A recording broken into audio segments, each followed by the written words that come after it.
Thank you, Donald, and good evening, everybody. I'm here today in New York, a snowy New York, and they've all been told, basically, don't leave your houses, a snow bomb's coming, and the place is deserted. But it's been quite a busy day on Brexit today. Both sides positioning very clearly for what they want the final deal to be. Let's listen to what Donald Tusk had to say today, bearing in mind, of course, that he had a big meeting with the Prime Minister last week. Now coming to the core of our future economic relationship. During my talks in London last Thursday and in her speech last Friday, Prime Minister Theresa May confirmed that the UK will leave the single market, leave the customs union and leave the jurisdiction of the ECJ. Therefore, it should come as no surprise that the only remaining possible model is a free trade agreement. I hope that it will be ambitious and advanced, and we will do our best, as we did with other partners, such as Canada recently. But anyway, it will only be a trade agreement. So, he's talking about a free trade agreement. And you may well say, well, isn't that exactly what the British government wants? Well, does rather depend what that includes in that agreement. It also, of course, rather depends what price he wants us to pay for it. Because having sounded so generous, Tusk then went on to say this. This positive approach doesn't change the simple fact that because of Brexit we will be drifting apart. In fact, this will be the first FTA in history that loosens economic ties instead of strengthening them. Our agreement will not make trade between the UK and the EU frictionless or smoother.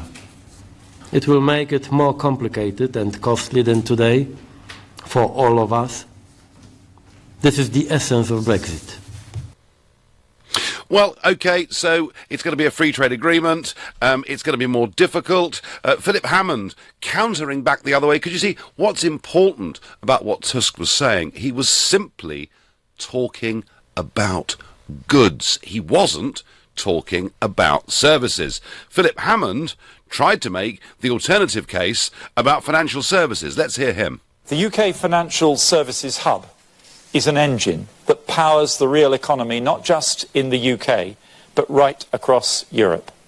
Because the fact is that the UK Financial Services Hub is not just a British asset, but a European asset too, supporting businesses, savers and citizens across the European Union, serving the whole of our continent and the world beyond. So once again, the British government trying to sound generous, aiming at a full, rounded trade deal, and he went on to really mirror the Prime Minister's demands from last week. Today, I want to build on the vision the Prime Minister delivered on Friday. I want to explain why it makes sense for both the UK and the EU that we continue to collaborate closely on cross-border financial services. I want to challenge the assertion that financial services cannot be part of a free trade agreement, to set out why it is in the interest of both the UK and the EU27 to ensure that EU businesses and citizens can continue to access the UK Financial Services Hub. So here we are. We've got the Chancellor, the Prime Minister saying, let's have a rounded trade deal. Tusk being perfectly clear that they will have a free trade agreement with us on goods, but not on services. But here's the kicker. What Tusk also went on to say, and it's in the document, is they want continued access to our fishing waters.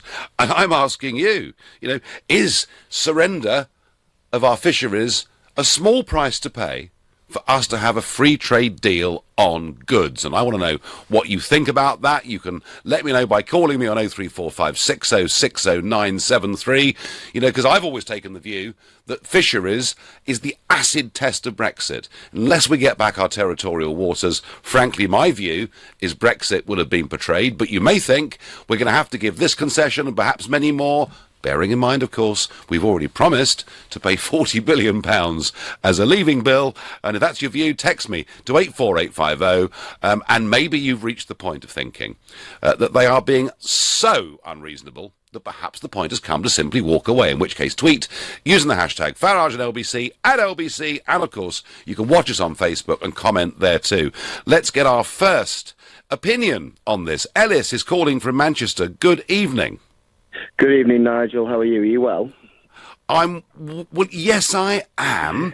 but do you know something, Ellis? For the whole 25 years that I was involved with UKIP and referendum campaigns and everything else, it seemed to me that no sector of our national life had been betrayed to the extent that our fishing industry had. Something like 100,000 jobs lost in fishing and fishing-related industries. Something, Ellis, which if we took back would be worth, estimates vary, some as low as £3 billion a year, some as high as £6 billion a year. And I think for every coastal community in this country, if we were prepared to carry on with a common current fisheries policy, Ellis, I think they'd feel betrayed. Yeah, Nigel, I must admit, I'm not as clued up on the common fisheries policy as you are. In Manchester, we don't, it's not a... No, sure. But the point I was going to make is, for me, I think today was a step in the right direction for Tusk. At least we're now starting to see a little bit of sense. We've asked for a free trade agreement for a long time. Yes. And at least I campaigned, and I've spoke to you previously on this matter, and said that I think moving to a free trade agreement is good. Now, I think some of what he said actually made sense, and I can't believe those words are actually leaving my mouth.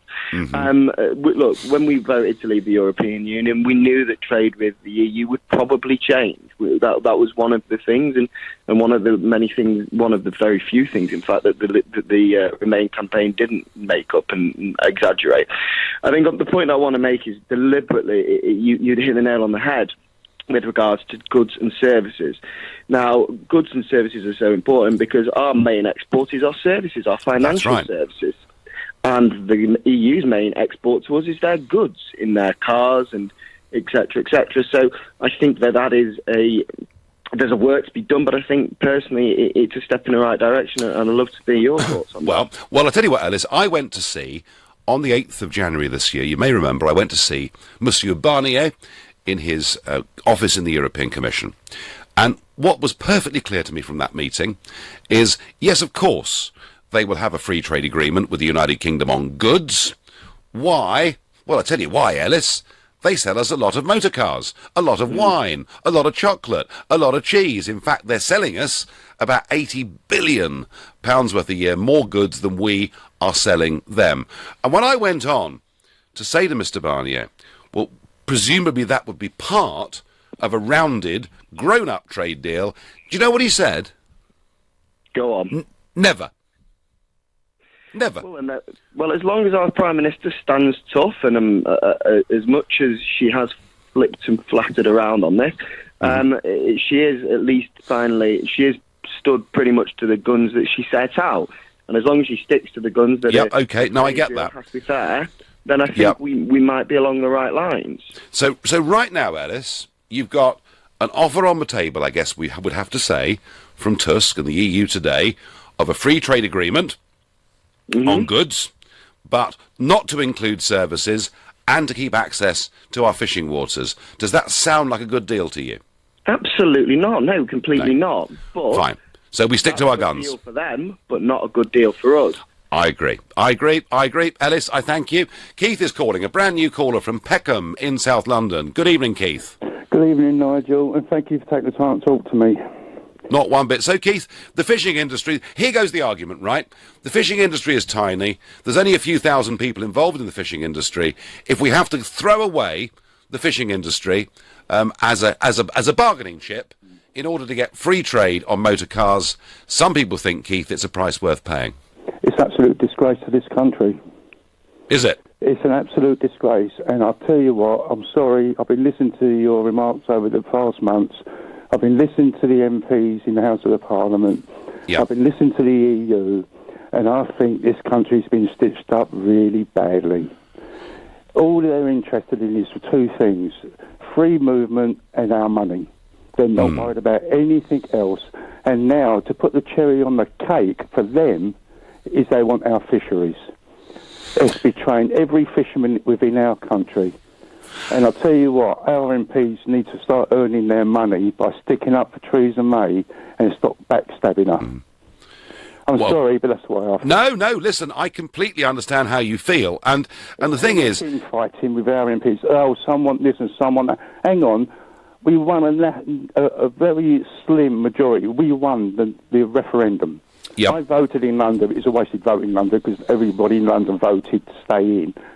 I'm not saying they're stupid, but the European Union now, what Blair and Major and all the rest of them put us into, is corrupt. It's corrupt beyond reprieve now. And they want to extend it to Turkey and all these other nations. Well, let's just keep... I mean, the point is that at the moment we have negotiating positions, right? Yeah. And they are demanding more and more and more concessions from us. Because our MPs are fighting between themselves, so they're laughing at us. Well, they're certainly laughing at us, but we're gonna need our Prime Minister no longer to be Theresa the Appeaser. She's going to have to stand up for our national interest. What we need in there, not David Davis, but you. Well, you never know what could happen in the future. It looks unlikely right now. I thank you for your call, and loads of messages and thoughts coming in. Philip says, Nigel, no surprise. It really is time to walk away. No money, no deal. Anne from Poland says, Nigel, it won't stop with fisheries. I'm now sick of all this. The EU Tusk wants everything. How strange.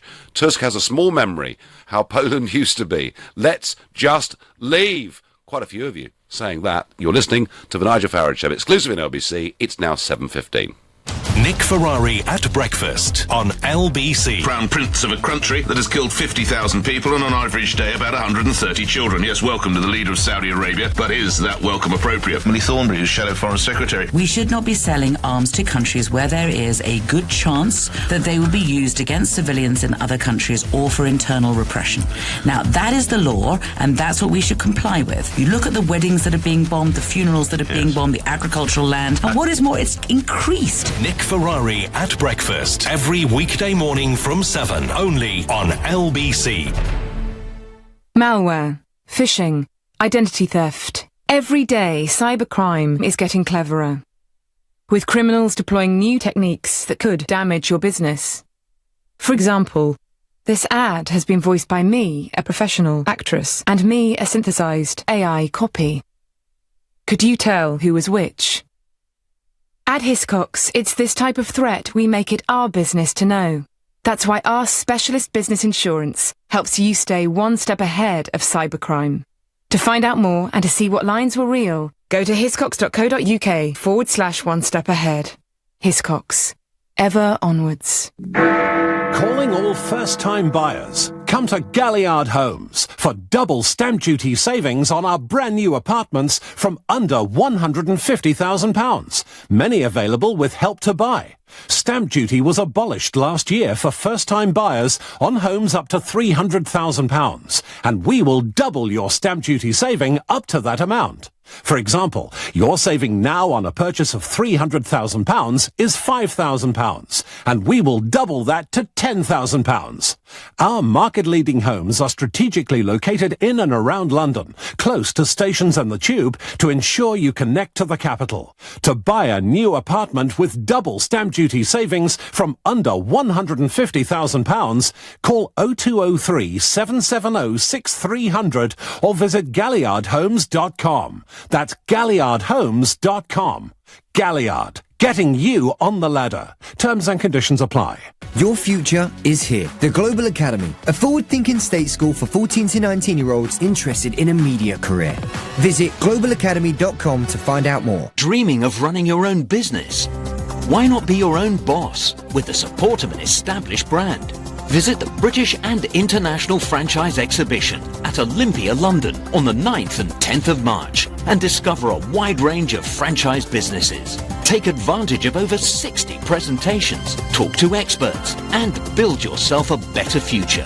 For free tickets, go to franchisetickets.co.uk. That's franchisetickets.co.uk. You know you're Baroque from your rock. from your contemporary jazz, from your German underground progressive minimal techno. But do you know your pension options? PensionWise is a service set up by the government to provide free, impartial guidance about your pension pot. If you're over 50, call 0800 138 1888 to book your free telephone or face-to-face appointment. PensionWise. Get to know your options. Relax, it's Trust a Trader. They have all the tradespeople you can think of, reputable and reviewed, so you always get a job well done. Visit trustatrader.com. trustatrader.com. This is LBC, the Nigel Farage Show, live from New York. Call 0345 6060 973. Text 84850. Tweet at LBC using the hashtag Farage on LBC. So let's add this all up, shall we? Donald Tusk today, more clearly than anybody from the European Union before, has made what on the face of it appears to be a generous offer. He wants there to be a free trade agreement between the United Kingdom and the European Union on goods. And hooray, I hear you say. But here's the slight downside. In return for that, he of course wants us to pay the 40 billion sterling exit fee. He has announced today, very clearly, that he wants to continue under the common fisheries policy for foreign fleets to catch the vast majority of fish swimming in British territorial waters. And it was very clear in the text that was put out today from the European Union that for all of this, we're going to have to maintain exactly the same regulations as the rest of the European Union. Otherwise, they say we might have a competitive advantage. Well, I thought that's what we were voting for in many ways. So the cost of this is starting to build up, and here's the real kicker. James Forsyth, quite a well-connected journalist, writes for The Spectator, says in his column that is out today that actually he now thinks the government's prepared to make concessions on immigration as well. And I'm asking you, is tariff-free access for the European market to us and back on goods, is it worth this increasingly long list of things that, as I see it, we're going to have to give away? I can't believe it's worth it. I want the Prime Minister to stand up. The trouble is, you see, if you appease bullies like the European Union in Brussels, they'll always come back and want more. That's my view. I'm going to Spain, that bastion of democracy. John, who lives in a place called Los Beliches. Where is that, John? It's about 30 miles west of Malaga. Right. It's a lovely 7-mile bay of fishing villages: Carvajal, Torreblanca, Los Beliches. Excellent. But on the fishing, I've got a couple of points to make. I've got another point to make on the tariff-free trade. Basically, on the fishing, I would have thought, and you can put me right here, I would have thought that for a start, because our fishing fleet's been decimated, we don't have the capacity to fish, and B, we certainly don't have a navy to actually patrol it. So I would have thought we could actually do a time-limited job so we can build up our fleet back up again and probably build up the vessels that we need to patrol our fishing waters.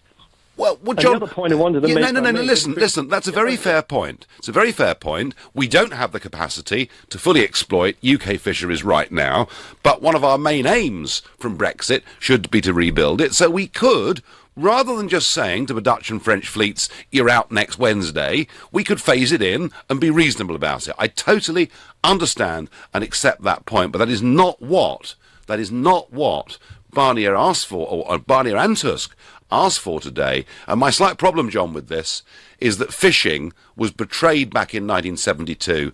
I don't want to see that repeated. Yeah, I could agree again. One more final point, which always irritates me. Effectively, if we'd never joined the EU and we were trading now with Europe on a WTO basis, we wouldn't be given concessions to give them a free trade agreement. They'd be biting our arm off to actually give us concessions to come and join them. It's really an Irish situation, to put it politely. It's quite ridiculous. And and why people listen to Barnier, Tusk, and Juncker and Vestad is beyond belief, because I certainly believe they're going to be peripheral in the arguments. And I saw the Hungarian guy came out with something, and Beppo came up with something. When it comes down to personal businesses, corporations, and they're not going to allow a bunch of bureaucrats or Eurocrats who've never had a decent idea in their life and just taking money. They're not going to allow their businesses. Well, that's the hope, John. They'll be thrown out. the hope is, John, that the British government play hardball, and towards the end of this process, the Commission position crumbles because the member states put pressure on them. That is the hope, I suppose. I think it's hope. I think it's bound to happen. Well, I hope you're right. I can see Barnier having 100 tons of manure on his front lawn. Have you ever known in your lifetime a French politician stand up to the farmers? Well, no, that's right. And actually, the French farmers have a lot to lose from Brexit and not having a rounded deal. They have a hell of a lot to lose. No, John, you make that point well. And it's worth, John, just making this point, that the big winners of the Italian election, the Five Star Movement and indeed the Lega, the two big winners, both of them have said in the last 24 hours they want as generous a trade deal to be offered to the United Kingdom as is possible. So there is, at last, a bit of pressure coming on Barnier. John from Spain, thank you very much indeed. Malcolm says the UK have done all the running. Time to clear the table, pack our bags, take the phone off the hook and let the EU do some running for once. They have conceded nothing. Malcolm, they have conceded absolutely nothing. I agree with that completely. Helen says not taking back control of our waters would be a betrayal of Brexit. Mark says the idea of negotiations is for both parties to move, and as far as I can tell, the EU haven't moved on anything. That's not negotiating. Well, they haven't as yet, Mark. You are absolutely right. But, if the British government play hardball, if we can get voices like big Italian politicians and maybe even, German companies and French companies putting pressure on the Commission, maybe, just maybe, their position will collapse. But we, I think, are going to have to get a lot tougher soon. Robert is a new caller from Norwich. Good evening, Robert. Oh, good evening, Nigel. So, a free trade agreement, have on the face of it, they've been generous today? No. My hometown is Lowestoft. And it suffered very much from the 1972 betrayal. Has very small fishing fleet now, and part of the problem is it's lost a lot of industries that are associated with the fishing industry, like shipbuilding, and the communication links from Lowestoft to other parts of the country, particularly rail, have actually withered. Now, the other thing about it, when it was a thriving fishing port, it was quite attractive because it's also a seaside resort, and that's the sort of thing that people like to see when they go on holiday. Now, some of the most deprived areas in this country are the coastal towns. And Lowestoft, one or two of the wards there, I believe, are some of the most deprived in the country. We hear a lot about the North East and how it's tough in the North West, etc. But there's other parts of the country, including places like Margate and Tilbury, where you can see that people are living at a very low standard of living. Yeah, so I think we shouldn't, Robert, we shouldn't pretend that fishing back to Lowestoft would solve all of Lowestoft's problems, but it would make a heck of a difference, wouldn't it? Oh, well, the local MP, Peter Aldous, is very much supporting the push towards bringing in the fishing industry again and building it back up again, and the other industries that one would like to see associated that. But it's part of an overall picture, because there's quite a lot of work gone into raising the standards in the schools locally there, for example. And it's very important that you have this sort of, I hate to use the word critical mass, but this critical mass of thriving variety of industries which we used to have, which then can support and justify having necessary infrastructure improvements. For example, they're planning to dual the A47 all the way from Peterborough via Great Yarmouth down to Lowestoft, and that will make a big difference. We also need to rebuild the rail as well. But we also need people there earning money and having money in their pockets to spend, and the betrayal of the fishing industry has damaged Lowestoft. Robert, I thank you for your call. I thank you very much indeed for your call. I'm going to move on. Going to get up Andrew, a new caller to the show from Yorkshire. Good evening, Andrew. How's it going, Nigel? You all right? It's going well. So is it reasonable to give away the fishing industry so that the Germans can sell their motor cars here free of tariffs? Not so. You cannot do that. It's absolutely. The problem is, for an island, there is so much naivety to what is actually something we're surrounded by. I mean, I'm a sports fisherman. I'm not commercial. Yep. I know so am I, Andrew. I know you are. We have a lot in common in that sense. The problem is, people don't realise what's actually going on. And I'll go down to Milford Haven and I'll go shark fishing, just sports fishing. Yep. I'll be sat there in a town that has got hardly any income coming in whatsoever. It's surrounded by thriving fisheries. You can go out, you could fill fish boxes and make so much money, yet the locals can't do it, but the Belgian trawlers can go out there, fill the boxes, come in, and as long as they are technically moored up, they can sell their fish to us. Why? Well, this is because... Yeah, this is because I know what it is, but I've just got to explain. I mean, if you look at the eastern English Channel, for argument's sake, the cod quota is divided up there. The last time I looked, 18 months ago, so I doubt it's changed much. The last time I looked, it was 77% of the cod quota goes to the French, and 8% goes to the British fleet, and the rest goes to the Dutch and the Belgians. And you think, well, hang on a second. We should have 50% of that. Now, there are reasons of historic levels of catch or whatever, but the fact is, Andrew, if you look at Norway, across the other side of the North Sea from where you are now, not only do they have a booming commercial fishing industry, they have an absolute massive booming sports fishing industry as well. They manage their own waters. They have strict rules. There are no discards of dead fish. And any foreign boat caught fishing illegally in Norwegian waters at the point of a gun is taken in to one of their ports. This is my other point, sorry. Yeah, go on. Look, you'll know yourself, and a lot of people who won't understand this. We have our quota over here, and the amount of fish that is thrown away and just chucked back to sea, just for the fact that the EU says that they can't take them, and people will say, "Well, don't go target those fish." Well, but the trouble is in the North Sea. In the North Sea, it's a mixed fishery. You can't avoid it. Andrew, thank you for the call. Thank you for the passion. You're listening to the Nigel Farage Show, exclusively on LBC, live from New York City. It's now 7:30 and time for the news with Thomas Watts. Police have confirmed they're treating the suspected poisoning of a former Russian spy in Salisbury as attempted murder. Officers say they believe a nerve agent was used on Sergei and Yulia Skripal, who've been in a critical condition since Sunday. Jeremy Corbyn's accused British military advisers of directing the war in Saudi Arabia's operations in Yemen. The Saudi Crown Prince is on a 3-day visit to the UK.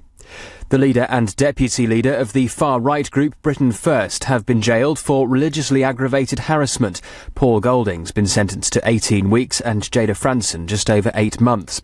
LBC weather, a mix of clear spells and showers tonight. Rain and some hill snow moving eastwards across Wales into southern and central England. A low of -1. There's been an accident on the A13 and it's queuing into town from Alsip towards Stifford Clays Road. Out of town it's queuing between Tilbury and Lakeside. Tooting High Street is closed in both directions between Tooting Broadway Station and Blackshaw Road for some emergency repairs. And on Marylebone Road there are 2 lanes closed eastbound at Park Crescent, causing queues on the Marylebone flyover because of water main work. Looking at the trains, there's no service on Hull trains between King's Cross and Doncaster. LBC Travel, I'm Charlotte Downs. This is LBC. Feel like an adventure? Then come on a journey through an exotic Arabian market to a sultan's palace and a breathtaking cave of wonders before you discover a whole new world soaring through the stars on a flying carpet. Come on in, let the magic begin with Aladdin, Disney's spectacular West End musical. Book now for Easter at aladdinthemusical.co.uk. This March, see over 200 classical musicians live on stage at the world-famous Royal Albert Hall, featuring state-of-the-art lights, lasers, and a thundering indoor firework finale to Tchaikovsky's 1812 Overture, accompanied by the Royal Philharmonic Orchestra. Experience classical spectacular at the Royal Albert Hall from the 15th to the 18th of March. Get your tickets for Classical Spectacular now at royalalberthall.com. Don't miss Finding Your Feet, the British comedy everyone's talking about. It was absolutely wonderful. Very funny. The whole cast were amazing. It's the feel-good film of the year. Imelda Staunton, Timothy Spall, Celia Imrie, and Joanna Lumley. Who's going to argue with that? I would definitely see it again. We loved it. Finding Your Feet in cinemas now. Crikey, the boiler's gone again. Cold showers. Oh, I'll have to get someone round. And tidy up and get better biscuits. I've only got malted milk. I can't have no shower. I've got Zumba on Wednesday. Relax. Relax. It's Trust a Trader. Bloomin' lovely tradespeople who do the job right. You pop in your postcode and find great tradespeople right on your doorstep. Oh, he's here. Get the party rings out. Visit trustatrader.com. Last year in England, more than 250,000 workplaces took on an apprentice. I'm here with James Nevin from Blue Engineering to find out how apprenticeships have benefited their business. As a young business in a competitive industry, it's not always easy to find the right talent. I first started looking into apprenticeships when the business pretty much started. Apprentices bring new ideas and their own creativity to the business, which we found gives us a real competitive edge. Once they're up and running, they really are a powerful force within a company. To find out how apprenticeships can work for your business, phone 08000 150 600 for free advice or search Hire an Apprentice. Hello and welcome to Scam or Smart. We'll play 2 investment pitches. You guess which one's a scam. OK, here's the first. Well, this could offer a good counterbalance to your current portfolio. Interesting. Now for the second. This is something that will appeal to a successful investor like yourself. So, which one's the scam? Well, it was the second pitch. Hard to tell? That's why smart investors always check the warning list from the Financial Conduct Authority. Search Scam Smart. This is LBC, the Nigel Farage Show, live from New York. Call 0345 6060 973. Text 84850. Tweet at LBC using the hashtag #FarageOnLBC. Today was the day that the EU formally offered us a Canada-style free trade deal on goods, but goods only. But boy, they are making a lot of demands for that to be put in place, including continued access to Britain's fisheries. But before I return to that, a speech yesterday in Brussels by Ryanair's boss, Michael O'Leary, who said he wants to create an opportunity by making people realise they're no longer going to have cheap holidays, and he's suggesting that it's in our interest, by which he means the European Union, not for a long period of time, but to ground the aircraft, to stop people being able to leave the country.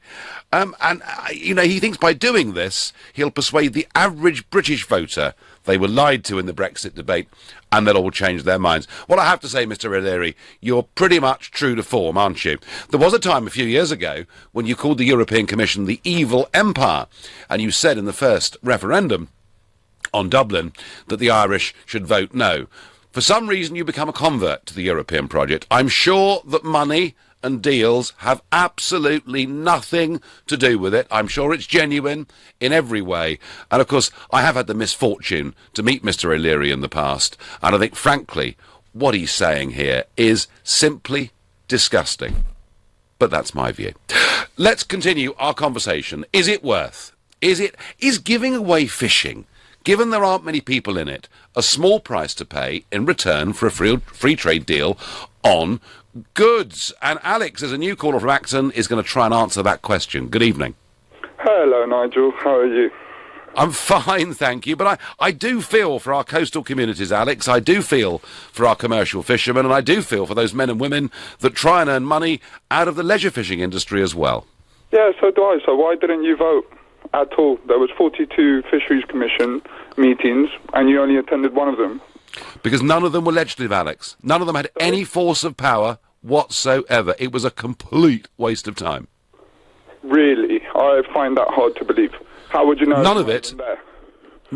No, Alex. When I was there, nothing on the Fisheries Committee had any legislative force whatsoever. It was simply a talking shop and an utter waste of time. Now, you could argue that since then, the European Parliament has a bit more of a say over fisheries than it did going back. But frankly, the argument that we should, Alex, try to reform the common fisheries policy from within, to reform the common agricultural policy from within, to reform the EU from within, is one. We've basically been trying to do this for 40 years. We failed completely. And in the end, Alex, I think that's why we voted to leave, isn't it? I think there's a lot of reasons why people voted to leave, but I don't think that fisheries was one of the main ones. But still, Well... so you're saying that as members you tried to influence it, and you think that you had more of a say by not showing up to the votes? It had Hold on, Nigel, hold on. No force. Still claiming expenses, not going to the votes. You could have had a say, but you didn't. Actually, Alex, if I wasn't there signing in on the day, I wasn't claiming expenses for that day, so I'd probably save the taxpayer money. I didn't bother with it because it had it had no legislative force whatsoever. But Alex, let me ask you a question. Mm-hmm. You know, we have under international law the 1976 agreement. Every nation-state in the world is entitled to have 200 miles of fishing waters off their coast as their own, or the median line with the next state. You could argue, Alex, that the fish that swim in British territorial waters are in many ways the greatest renewable resource we possess as a nation. Doesn't it make sense to take control of that again? Good question, Nigel. I don't know, because I haven't really looked at the 1970, whatever it was that you just quoted. 76 is when international law was kind of rewritten on this, yeah. It probably would be worth it, but at the same time, we can't just depend on the fish that we have. What's our main export? Cod? No, we import cod, believe it or not. So what's our main export? Well, shellfish we export, and in fact, to be honest with you, Alex, a lot of fish that are caught, certainly in southern England and southwestern England, are sold through the market in Boulogne, because our own demand has fallen. But cod, we're a massive net. Most of the fish and chips, most of the cod sold in fish and chip shops in our country actually comes from Iceland. And you think it would be a good idea to get rid of all the regulations that you're talking about, the 200 miles? Well, what I think, Alex, what I think is that we ought to have a fisheries policy that not only is good for jobs and good for income, but actually that environmentally makes a lot more sense than what we've had over the course of the last few years. Nobody can tell you how many, but it is hundreds of thousands of tons of prime fish have been thrown back dead into our seas. It's time for a change. On a broader point, Alex, do you think the EU are now being generous? Do you think the EU are now being generous, offering a free trade agreement on goods? What did you expect to happen, Nigel? Did you think they were going to give us everything we wanted? No, I think... Okay, hold on, Nigel, I've got questions. They were always going to want to sell their motor cars here, weren't they? But Nigel, isn't it time we dug in? You've said lots of things already, but go on, one more. You say that it would be beneficial, but, what would you do if they wouldn't let us go and fish in their territories? Well, frankly, Alex, they haven't got any fish anyway. So what are we importing? Where are we importing the cod from? Iceland. Fair enough. Iceland, yeah. Okay. Yes, Iceland, Alex, who beat us. Iceland beat us in a cod war, okay, Spain back in the doesn't have any 1970s. Sorry? Spain doesn't have any fishing? Spain has some fishing, but nowhere near enough to satisfy its own domestic demand. Alex, I've got to move on. John says, fishermen voted to leave in order to get the fishing waters back. It would be a betrayal of our hard-working fishermen if we agree to this. John, it's not just those that are fishing now, because they're few in number. I want loads of people, thousands more people, getting into this industry. And you know something? If we carry on with the CFP as it currently is, and certainly looking at some of the quotas that are given to the small under 10-metre fleet, frankly, in 5 or 10 years' time, there'll be very little of it left. That is how bad it is in many parts currently of the British fishing industry. Elizabeth is and Alex there, he doesn't think fishing's that important, and maybe he's right in terms of a total numbers of people in this country involved with it, but surely symbolically it says everything. I wonder what Elizabeth, living in Clacton-on-Sea, thinks of this debate. Good evening, Elizabeth. Oh, good evening, Nigel. Well, I'm absolutely disgusted with your previous caller. Living in a coastal town, and I get fresh fish every week from our local fishermen, they're very, very angry. And I was saying to your producer or helper, where's Michael Gove? He was the one who came on and said, we're having our waters back. 6 miles, or we can have 200 miles back. I haven't heard him today. Well, well done you. Well done you, Elizabeth, because here we are, all of us, those of us who think this is outrageous are trying to put pressure on Theresa May, but it is Michael Gove's direct responsibility. He has made some positive comments about fishing and getting back at our waters, and don't forget, he grew up in a family... In Aberdeen.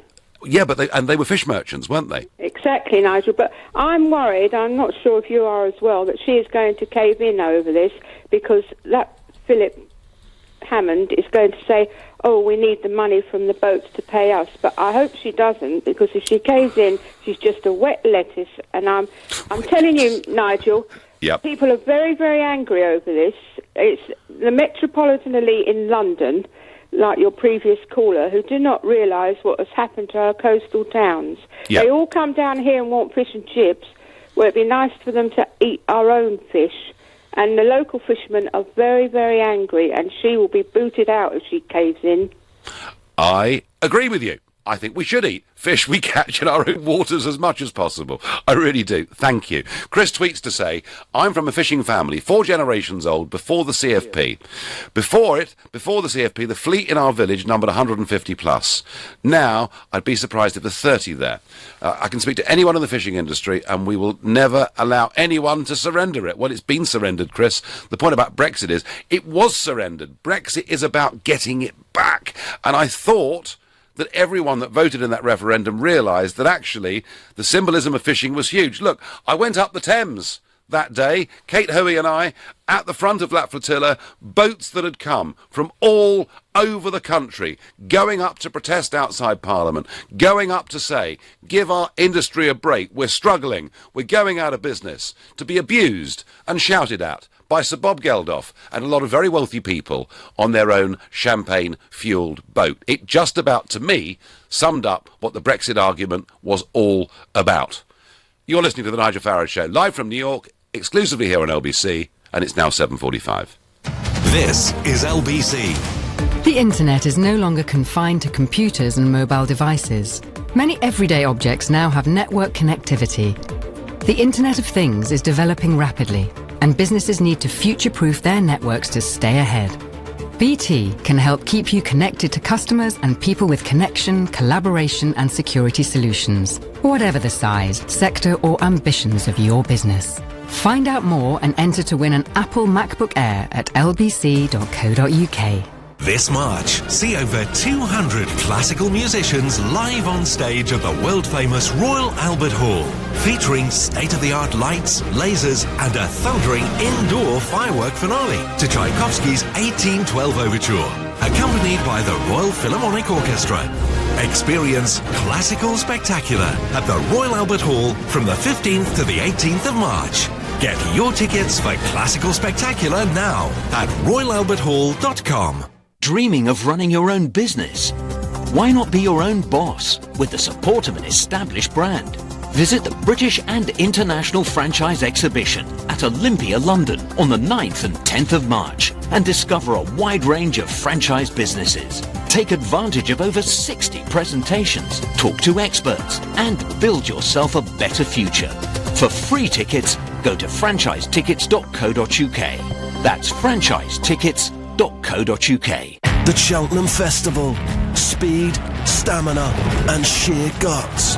It's got it all, including this Coral Super offer. We're refunding all losing bets as a free bet on the Supreme Novices Hurdle. Coral, jump in. Download the Coral app from App Store and Google Play. When the fun stops, stop. 18 plus, online and telephone. Applies to first real money win or win part of each way single of £1 plus. Max refund £25 by 12 p.m. 14th of March. Valid for 24 hours. One free bet per customer. Full terms at coral.co.uk. Namaste. Welcome to Mala, London's unique Indian dining experience. Located at the historic St Catherine's Docks, the hidden jewel of London. Marvel at the authentic antiques, murals and paintings from India's rich history. Then enjoy the finest Indian cuisine, traditionally prepared with recipes that have been handed down through the centuries. For a truly authentic taste of India, visit malarestaurant.com. You know your 70s from your 80s, from your 90s, from your noughties. Let's go. It's a... But do you know your pension options? PensionWise is a service set up by the government to provide free, impartial guidance about your pension pot. If you're over 50, call 0800 138 1888 to book your free telephone or face-to-face appointment. PensionWise. Get to know your options. Coming up at 8 on LBC, Clive Bull. Police say a nerve agent was used in the attempted murder of an ex-Russian spy and his daughter. Should this raise questions about Britain's relationship with Russia? Clive Bull on LBC. This is LBC, the Nigel Farage Show, live from New York. Call 0345 6060 973. Text 84850. Tweet at LBC using the hashtag Farage on LBC. The EU bigwigs have made it clear they now want a free trade agreement on goods, rather like the Canada deal. And that sounds in many ways good. And there'll be a lot of people, in manufacturing, etc., the car industry, where, goods go back and forth across borders, who will say, well, this is potentially a very good thing. Question is, what are we being expected to pay for it? And I mean, on top of course, the 40 billion that was agreed to before Christmas, but what we're actually talking about here is a massive concession on fishing, i.e. allowing EU boats to catch about 80% by value of the fish in our waters, perhaps concessions on immigration, and for us to obey all the same rules as the rest of the EU so that we can't be competitive. So, you've got to weigh this up. Is it a price worth paying? And I'm going to go to Northern Ireland, to Ross Lee in County Fermanagh, and I'm going to ask Paddy, who's a brand new caller to LBC, that question. Good evening, Paddy. Hi, Nigel. How are you? I'm well, thanks. So what do you think? Well, I just got a quick question for you. If, and I'm assuming you've already have, calculated the percentage of people within England and Wales that have voted for Brexit when you exclude Scotland and the north of Ireland, there's a much higher percentage of people within England that would agree with Brexit. Do you agree with that? Well, if you took London out too, Paddy, you'd be amazed at the result. Yeah. Yes. Yeah. So it's quite clear then there's a difference of opinion from the people of north of Ireland and Scotland from England. Well, there was at the time of the referendum, okay. but we took a collective decision as a united kingdom. Yes. Well, to be honest, as you know, I actually come from Rosslea, not Roseley, and that's half a mile from the border. So the impact of this decision made by people sitting in Luton or in Bedford or Southampton or wherever has a massive impact upon me and my family. And that decision, for me, for years growing up, I have understood that there's always been a difference of opinion from the consensus in the north of Ireland and the UK. And it's quite clear from Brexit that this consensus is no longer amicable. So if the people of England want Brexit and want to leave the EU, all the best. Good luck to you. And I wish you all the best in the future. But don't drag us into that decision. I'll tell you what, Paddy. If you have an issue with immigration, why don't you deal with that in England? Why do you need to drag the Irish into that? I tell you what, Paddy. Only one country, arguably only one country, has lost more money and more jobs through the common fisheries policy than the United Kingdom, and that is the Republic of Ireland. Nigel, come on, you have lost. Ireland has lost. Ireland has lost tens and tens of billions of potential income. In fact, Ireland has lost more in lost fishing revenues than she ever got back in EU subsidies. Yes, and we have gained a lot more from peace in our country. We've gained a lot more from the community. So what did Paddy, what did the EU have to do with the peace process? Tell me. Well, let me tell you one thing. What did the people in Birmingham, do you think the people in Birmingham voted for Brexit because of fisheries? When was the last time a person in Birmingham seen a fish? Coming from Norway or something? Do you know what I mean? We voted for sovereignty. We voted to run our own affairs. Now, so what is your suggestion then for Northern Ireland? What are you saying should happen? I respect your sovereignty. You need to respect my sovereignty. And you need to respect the consensus in the Good Friday Agreement, which the British government signed up to. If you think that you want to leave the UK or leave the EU, that's fine. Put it down to a vote in the north of Ireland. Make it very clear. But don't you back away from it and say we're all in this together. At the end of the day, England voted quite clearly for Brexit, but the UK did not. There was quite a significant. Well, I think you'll find that 52 to 48, 52 to 48, we did. So, is it your political goal to get Northern Ireland out of the United Kingdom? No, my political goal is to keep the peace in my country. Right, and the Americans did a very good job of brokering that. Huge concessions were made on either side. You're actually wrong, and there's not huge concessions. If you understand the situation where certain parts of those involved in the conflict are no longer eligible for due legal process, well, there's quite clearly a problem with the whole situation. There should have been a truth commission. People from both sides. I tell you what, Paddy, I'm not going to go back over. I'm not going to go back over the good. I'm not going to go back over the good Friday. But I would say this to you, Paddy. I would say this to you, that wherever we all go with this, I'm arguing to you tonight that the issue of the common fisheries policy, both for the United Kingdom and for the Republic of Ireland, has been something that has caused us considerable loss. And that's the only point I'm really making, and it does apply in the Irish context as well. I'm going to move on. Steve is a new caller to the show from Southampton. Good evening, Steve. Oh, hi there, Nigel. Yeah, I don't know what Paddy's on about, because if he was a small boat fisherman like we are on the south coast, he would realise what the common fisheries policy has done to us. I'm sure you know yourself, as you know, been out on the boat. So Steve, tell me your story. Well, we run small boats in the Solent area. Yep. And at the moment, in my own case, I've been a bass specialist mainly. I mainly caught bass, line caught mainly. On rod and line, yeah? Well, on long lines, short lines. Yep. And the thing is, if you've been a specialist or like that, or you've been a shell fisherman, then what happens is, and the public doesn't realise this, Nigel, is your licence gets capped, which means that it gets restricted, and you're only able to catch about 12 boxes of fish of pressure stock a year. Not a month, a year. Yeah. So if anything happens to your other fisheries, say you have to stop fishing for bass or shellfish or whatever, you cannot go into a pressure stock fishery. So it basically means you can't run your boat. And that's happened, what the public doesn't realise, that's happened because of the common fisheries policy, because we've only got 4% of the available quota. So, when I hear people like Paddy going on about it... I know. So, do you feel, Steve, that literally your living is being taken away from you? Well, the potential's being eroded all the time. I mean, I'm scraping by. I'm not a big player, but I'm scraping by, and when the bass season starts, I can just about get by. But the potential has been eroded, and you can't diversify. And we're under attack from all quarters. So it's so ironic that the EU boats can fish right up to our inshore waters. Yeah. So we're never going to get more fish if these guys are taking it all away. And what about the anglers, Steve? All down that south coast, there are people running pleasure boats, people collecting baits for anglers, and there's 750,000 of us that regularly go sea angling. Yeah. And we, under EU rules now, are not allowed for the whole of this year to take a single bass home for tea. So do you know what's happening, Steve? We're not bothering to go, and people are closing down and losing their...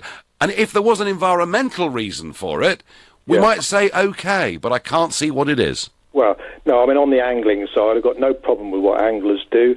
I do have to agree to differ with you on some points on that, Nigel, about because the angling lobby as such were trying to reallocate bass solely for angling purposes. I know. I understand there's always been a conflict between anglers and commercial fishermen. Yes. Doesn't need to be, but there has been. But I agree with that. So, Steve, basically, this to you would be too big a price for the Prime Minister to pay, yeah? Absolutely, and I mean they sold us out 40 years ago, whatever, and they're doing it again. I think that she needs to stand up. Theresa May needs to stand up against Tusk and say no, that is not. Yeah, I agree. Prepared to play. And you know what?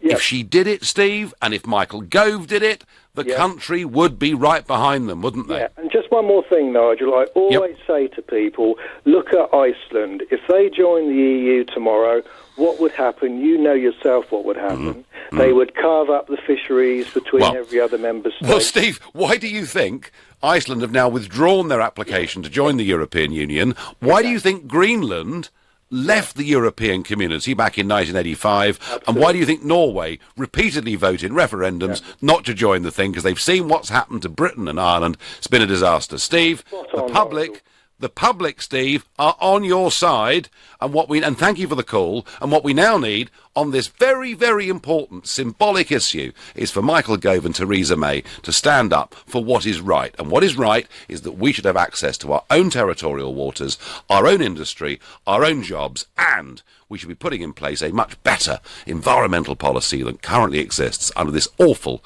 CFP. You've been listening to the Nigel Farage Show live from New York. I'm back tomorrow night at 7 o'clock. Coming up at 10 to 9.